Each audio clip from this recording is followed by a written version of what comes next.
మన ప్రభువును మన రక్షకుడును అయిన యేసుక్రీస్తు ప్రభు నామములో మీ అందరికీ శుభాభివందనాలు తెలియజేస్తా ఉన్నాను.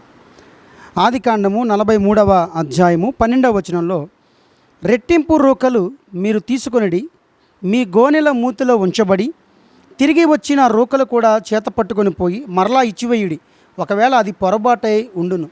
చూడండి ప్రియ దేవుని బిడ్డలారా, యాకోబు తన కుమారులతో మాట్లాడుతున్నాడు. వారు కుమారులందరూ కూడా ఐగుప్తులోకి వెళ్ళి ధాన్యం తెచ్చినప్పుడు ఆ ధాన్యపు మూటలోనే వారి ధనం ఉండిపోయింది.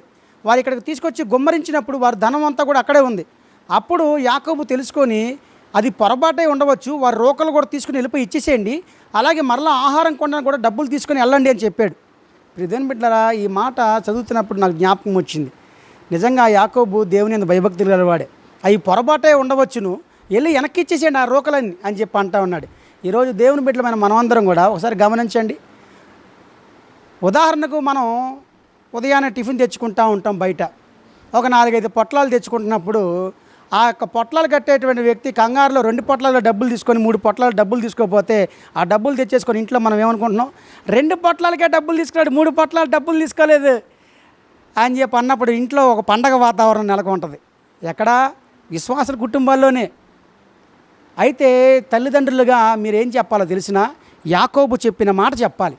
అది పొరపాటే ఉండవచ్చు, చూసుకోలేదు, వెళ్ళి ఇచ్చేసాడా నా కుమారుడా అని చెప్పాలి. యాకోబు అదే చెప్పాడు, వెళ్ళి రోకలు ఇచ్చేసాడు, అది పొరపాటే ఉండవచ్చు, వాళ్ళ ధనం మనకొద్దు, మంద మనకు చాలు అని యాకోబు చెప్పినప్పుడు కుమారులు వెళ్ళి ఇచ్చేసినట్టుగా కనబడతా ఉంది. ఈరోజు ప్రియ దేవుని బిడ్డలారా, మనమందరం కూడా దేవుని నమ్ముకున్నాం. దేవుని నమ్ముకున్నటువంటి మారం అవతల వారు ఏదైనా పొరపాటుగా మనకి ఇచ్చినప్పుడు ఎగస్ట్రా మనం దాన్ని ఏం చేస్తున్నాం? ఏదో షాపింగ్ మాల్లోకి వెళ్తాం, ఒక షర్టుకి బిల్లు వేస్తాడు, ఒక షర్టుకి బిల్లే లేదు, ఆ షర్టుకి బిల్లే లేదని తెలిసి నీకు, కానీ సైలెంట్గా ఉండి ఇంటికి వచ్చిన తర్వాత నువ్వు చక్కగా సంతోషపడతా ఉన్నావు. నువ్వు సంతోషపడాల్సింది అలాంటి ధనమును బట్టి కాదు, దేవుడు నీ కష్టాన్ని ఆస్వాదించినప్పుడు అప్పుడు నువ్వు సంతోషపడాలని నేను దేవుని సేవకుడిగా తెలియజేస్తూ ఉన్నాను. ఎన్నోసార్లు నేను కూడా పాత దినాల్లో ఉన్నప్పుడు దేవుని సేవకి రాకముందు నాకు కూడా చాలామంది పొరపాటుగా ఇచ్చేసేవాళ్ళు. నీ ఇంటి దగ్గర తెచ్చుకొని చాలా సంతోషపడిపోయేవాడిని, కానీ వెనక్కి వెళ్ళి ఇవ్వమని నాకు ఎవరో చెప్పలేదు. కానీ ఇక్కడ యాకోబు చెప్తున్నాడు, కుమారులారా వెనక్కి వెళ్ళి ఇచ్చేసేయండి, అది పొరపాటు అయ్యి ఉండొచ్చు అని చెప్పి అంటా ఉన్నాడు. ఒక రోజున ఒక తల్లి ఒక కుమారుడు ఉన్నారు. ఆ కుమారుడు ఆడుకుంటూ ఆ ఇంట్లో వేరే వాళ్ళ ఇంట్లోకి వెళ్ళి ఆడుకుంటూ అక్కడ నుంచి దొంగతనం చేసేది బొమ్మ తెచ్చినప్పుడు తల్లిగారు ఏమంటున్నారంటే ఆ కుమారుడిని, నా కుమారుడా ఎంత మంచి పని చేసావు అని చెప్పి మెచ్చుకున్నాడు ఆ కుమారుడిని. ఆ కుమారుడు అమ్మో నా తల్లి మెచ్చుకుంటుంది అని చెప్పి అలాగే పెద్ద ఎత్తు ఒక గజదొంగగా మారిపోయాడు. గజదొంగగా మారిపోయిన తర్వాత అతన్ని జైల్లో వేసిన తర్వాత, ఇదిగో అయ్యా నీకు ఉరిశిక్ష పడతా ఉంది, నువ్వు నీ చివరి కోరిక ఏంటో చెప్పు అని చెప్పంటే, మా అమ్మతో మాట్లాడాలండి అని అన్నాడు ఆయన. మా అమ్మతో మాట్లాడాలన్నప్పుడు వాళ్ళ అమ్మని పిలిచాను, అమ్మా చిన్నప్పుడు నేను చేసినటువంటి ఆ పనిని బట్టి నువ్వు అప్పుడే నన్ను గద్దించుంటే నేను ఈ స్థితిలోకి రావచ్చేవును కాదు, కేవలం నీ వల్లే నాకు ఉరిశిక్ష పడుతుందని చెప్పి ఆనాడు ఉరిశిక్ష చేయబడింది. తెలుసుకొని ప్రియదేవుని బిడ్డలారా, యాకోబుకి కుమారులు చెప్పినప్పుడు యాకోబు చక్కగా, కుమారులారా అది పొరపాటు ఉండవచ్చు, వెళ్ళి ఇచ్చేసేయండి అని చెప్పాడు. నీ కుమారులు కూడా నువ్వు అదే చెప్పాలి. వాస్తవానికి తల్లిదండ్రులు కూడా ఇదే చేస్తారనుకోండి. పొరపాటు అయినటువంటి డబ్బులు మీ దగ్గర తెచ్చుకోబాకండి. అది వస్త్రాలు కొనుక్కున్నప్పుడైనా, షాపింగ్ చేసినప్పుడైనా, టిఫిన్లు కట్టించుకున్నప్పుడైనా, జనరల్ స్టోర్లోనైనా, ఇవన్నీ కూడా వాళ్ళు కావాలనేమి ఎవరో వాళ్ళు పాపం వాళ్ళ వ్యాపారంలో మునిగిపోయి సరిగ్గా తెలుసుకోలేక ఇచ్చేస్తారు. 5 పొట్లాల డబ్బులు తీసుకోవాల్సింది 2 పొట్లాల డబ్బులు తీసుకుంటారు. మీరు గమనించి, ఇదిగోనయ్యా మీరు ఇచ్చేసేయండి, మీరు ఎక్స్ట్రా డబ్బులు మాకు ఇచ్చేశారు అని చెప్పి ఇస్తే మీరు క్రైస్తవులా అని గుర్తించేటట్టుగా మనం తయారవ్వాలి. ఈ లోకంలో దేవుని దీవెన మనకి ఎందుకు రావట్లేదంటే, ఇదిగో కొన్నిసార్లు ఈ 10 రూపాయలకు ఆశపడి 20 రూపాయలకు ఆశపడే చాలామంది గవర్నమెంట్ ఉద్యోగస్తులు తమ ఉద్యోగులు ఎందుకు కోల్పోతున్నారంటే 5,000కి 10,000కే కోల్పోతా ఉన్నారు. లంచాలకు ఆశపడి 50,000 రూపాయల ఉద్యోగాన్ని పోగొట్టేసుకుంటా ఉన్నారు. ఎందుకు? అక్రమంగా వచ్చిన దాన్ని తినాలని చెప్పి ఆశ మనిషికి.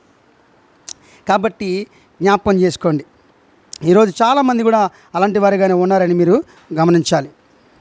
ఆనాడు సమూయేలు అన్నాడు, నేను ఎవని ఎద్దునైనను గార్ధబొమ్మనైనను పట్టుకొంటినా, అన్యాయం చేశానా, ఎవరినైనా బాధ పెట్టానా, ఎవని ఎద్దు నేను లంచం పుచ్చుకున్నానా అని చెప్పి సమూయేలు అందరి ముందు సవాలు విసిరాడు. అప్పుడు వారందరూ కూడా, అయ్యా నువ్వు న్యాయంగా బ్రతికావయ్యా, నువ్వు ఎవరి దగ్గర అన్యాయం చేయలేదు అని చెప్పి వాళ్ళందరూ కూడా సాక్ష్యం ఇచ్చారు సమూయేలు గురించి. అట్లా ఉండాలి తప్ప అన్యాయంగా మనకు వచ్చినటువంటి డబ్బు అది మంచిది కాదండి. మీరు ఇప్పటి వరకు ఏదో చేశారు, కానీ ఇక మీదటి నుంచి ఈ వాక్యం విన్న తర్వాత నుంచి ఏదైనా ఒకవేళ వాళ్ళు తెలియక పొరపాటుని ఇచ్చినా మీరు వెళ్ళి ఇచ్చేసి, ఇదిగో అయ్యా ఎక్స్ట్రా ఇచ్చేసారు డబ్బులు అని చెప్పి ఇచ్చేస్తే మీకు దేవుడు చక్కగా దీవిస్తాడు. నా యందు విశ్వాసం ఉంచేవాడు న్యాయంగా ఉండాలని కోరుకుంటున్నాడు ఆయన. అది గమనించండి. అన్యాయం చేత కలిగిన గొప్ప వచ్చుబడి కంటే నీతితో కూడిన కొంచెమే శ్రేష్టం అని చెప్పి దేవుడు తెలియజేస్తూ ఉన్నాడు. అలాగే నెమ్మది లేకుండా విస్తారమైన ధనం ఉన్నట్టు కంటే యెహోవా యందు భయభక్తులతో కూడా కొంచెము కలిగి ఉండట మేలని నేను ఆయన సేవకుడిగా తెలియజేస్తూ ఉన్నాను. ఇప్పుడు దేవుని బిడ్డారా గమనించండి, యాకోబు మీరు వెళ్ళి ఆ రోకల వారికి తిరిగి ఇచ్చేయండి, అది పొరపాటై ఉండవచ్చు అని చెప్పిన ప్రకారంగా మీరు కూడా మీ బిడ్డలకు అదే చెప్పండి. వాళ్ళు పొరపాటుగా ఇచ్చేసారు ఉంటారు, నాన్న వెళ్ళి ఇచ్చేసే, మనకు వాళ్ళ ధనం వద్దు, మనల్ని దేవుడు దీవిస్తాడు, లేకపోతే ఈ 5 రూపాయల కోసం దేవుని దీవెనలు పోగొట్టుకుంటాం అని నువ్వు కనుక నీ బిడ్డలు చెప్పి నువ్వు కూడా చేసినట్లయితే కనుక, నేను కూడా చేసినట్లయితే కనుక దేవుడు ఆకాశం పట్టణంత విస్తారజనమైనటువంటి మనల్ని దీవెనలతో దీవిస్తాడని చెప్పి ఆయన సేవకుడిగా తెలియజేస్తా ఉన్నాను. ప్రార్థన చేసుకుందాం.